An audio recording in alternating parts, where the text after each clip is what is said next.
Since U.S. troops withdrew from Iraq in December 2011, the al-Qaeda affiliate they spent years battling to vanquish has expanded its reach to the extent that it now controls what amounts to a state of its own across vast areas of Syria and Iraq. The Islamic State of Iraq and Syria, ISIS, effectively governs a nation-sized tract of territory and now also includes the northern Iraqi city of Mosul.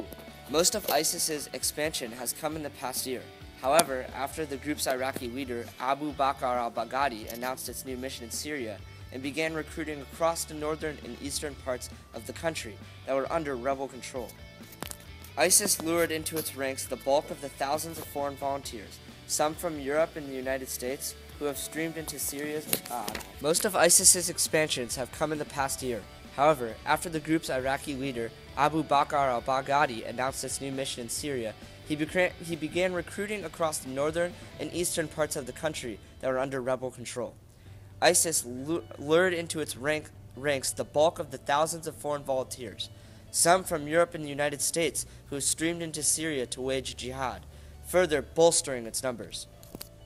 While other Syrian rebel groups were focused primarily on fighting forces loyal to President Bashar al-Assad, ISIS invested as much energy in establishing the state, referenced by its name. It quickly asserted control over the province of Raqqa and late last year declared the city of Raqqa the capital of its state. ISIS's official name is Islamic State. ISIS was founded by Osama bin Laden and Abu Musab Zakwari. The goal of ISIS is to create an Islamic State. The current leader is Abu Bakr. ISIS could potentially be a state. It has all the services to be a state, and it has a true government which upholds all the laws. ISIS is recruiting thousands of people all over the world to fight in the Middle East or to return home to commit terrorism. ISIS is financially strong with a budget close to $200 million. They bring in close to $425 million a day. ISIS is targeting Christians, Shia Muslims, and other religion groups by committing genocide. The terrorist group referred to as ISIS has made a huge impact on the world today. ISIS is taking over territories in different countries using force. This causes these countries and other countries to react with military force, to defend territory and try to take back what they have lost. These military response to these actions is costly in lives lost and money. Some of these territories being taken by ISIS are rich in natural resources, primarily oil. The war on ISIS is different from prior wars because those fighting ISIS are not fighting a single country, but rather a terrorist organization made up of people from different countries and different terrorist groups. ISIS also creates fear and worry in the world because there is no telling when ISIS may attack.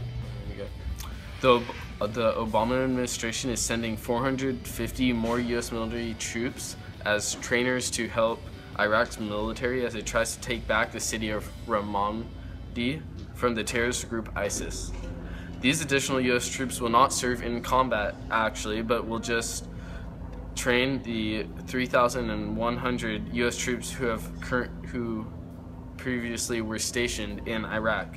And U.S. forces are currently already training Iraqi forces at the Al-Assad Air Base, which is due west of Ramadi, which is the city that ISIS has currently taken over. Separating the ISIS forces from the Iraqi base is currently at such a high level that the ISIS forces cannot wage an attack on the base, but is slowly receding at such a rate that some believe that the ISIS troops will be able to attack the base.